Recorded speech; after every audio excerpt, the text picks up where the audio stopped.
My name is Sergeant Rick Schiff. I'm an 11-year veteran of the San Francisco Police Department. I hold the department's highest Medal of Honor for bravery.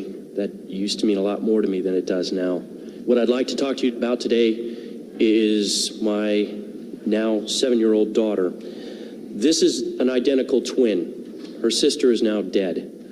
Her sister, when she was 4 years old, Kristen, developed a highly malignant brain tumor that had spread throughout her spine and her brain. The doctors told us that we had really two options: take her home, let her die, or bring her in for massive dosages of chemo and radiation simultaneously. In either event, she was going to die. They were quite certain of that, and very quickly.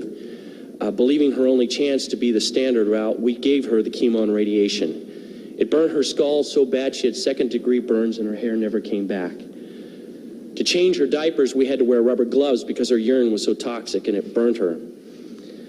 At the end of 6 months, miraculously, she survived the standard treatment, although there was a high expectation she wouldn't. She still had cancer. We were told, sorry, we've done everything we can. Now she's going to die, probably within a couple of months.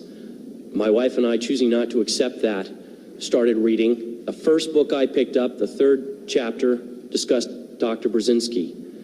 As you may guess, I have some expertise in fraud. In fact, I'm quite certain there are enough attorneys in the room that I could be vordeered as an expert in fraud.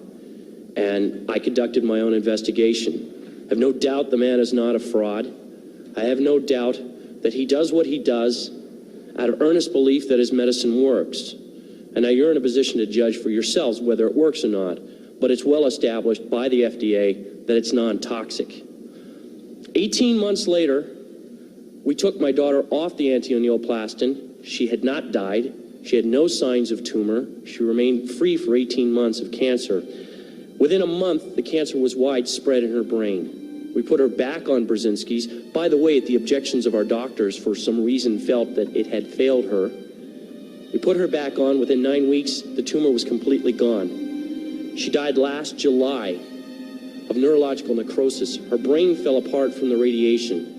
The autopsy showed that she was completely cancer-free. Out of 52 cases of that disease ever, no one died cancer-free, just Chrissy. So she didn't die of a terminal illness. She died of my inability to care for her properly, and she died from bad advice. She died because there's a government institution that disseminates false information and is not looking out for the welfare of the people.